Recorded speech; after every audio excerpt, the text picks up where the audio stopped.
அவனவன் வாயின் பலனால். அவனவன் வாயின் பலனால். வாயினால என்ன பலன்? போய்ச்சுவாடின்றாங்க பாரு. வாயினால் பலன்.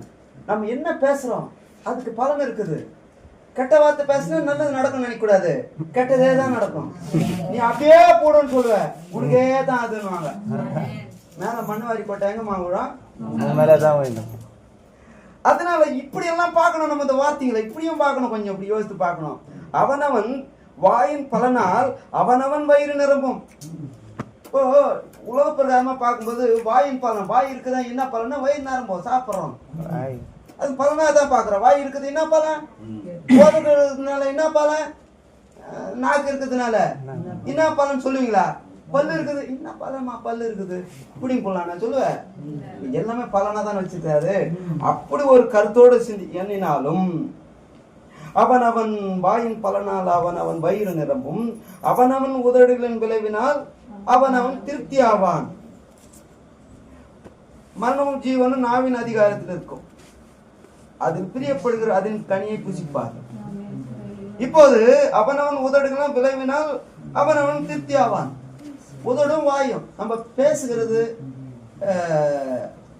நம்ம வெளியேந்து உள்ள போறது, உள்ள இருந்து வெளியே வருது, ரெண்டு பார்க்கலாம் இல்லைங்களா? வாயின் பலனால் வயிறு நிரம்பும், அது உள்ள போறது. அவனவன் உதடின் விளைவினால் அவனவன் திருப்தி ஆவான். உதடு என்னமா? உதடு பேசக்கூடியதா இருக்குது, வாய் உள்ள நிரம்பக்கூடியதா இருக்குது. பேசுகிறதும் வயிறு நிரம்புகிறதும் பலனா தான் இருக்குது. எது எது நமக்கு பலனா இருக்கும்னா, நல்லதே பேசு, நல்லதே சாப்பிடு, பலனா இருக்கும். தீமையானது பேசி தீமையானது சாப்பிட்டா என்ன ஆகும்? தீமையா இருக்கும், அது பலனா இருக்காது, தீமையா தான் இருக்கும். பலனா இருக்கணும்னா இப்படி இருக்கணும்.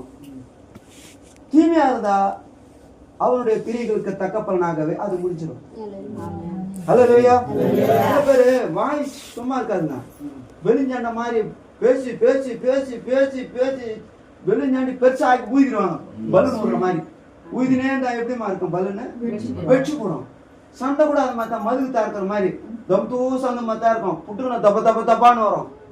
அது மாதிரி பிரச்சனைங்க எதனால வந்தா கூட வாய் அடிக்கணும். நம்ம ஏம்மா நீயே பெரிய ஆளை இருந்துக்கிறியம்மா, நீயே பெரியவளா இருந்துக்கோ, நமக்கு இன்னத்துக்கு சண்டை போயிருக்கு, ரொம்ப நல்லது. அந்த நல்ல விதமா பேசுறது, நல்ல விதமாக சாப்பிடுறது, உறவாடுறது எல்லாமே நன்மைக்கு எதுவாக தான் நம்ம எடுத்துக்கணும். இதை அல்லேலூயா. நீ கொடுத்த பைபிள் எனக்கு தெரிஞ்சு வச்சு நான் சொல்லிக்கிறேன். என் வாயினால என் வயிறு ரொம்பது, உங்க வாயில வயிறு ரொம்ப.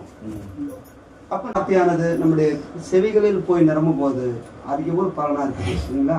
உதாரணம் பார்க்குறது, வாயினால இந்த பலனா, ஆத்மாக்கு வாய் என்பது காது வழிய போகிற வார்த்தை.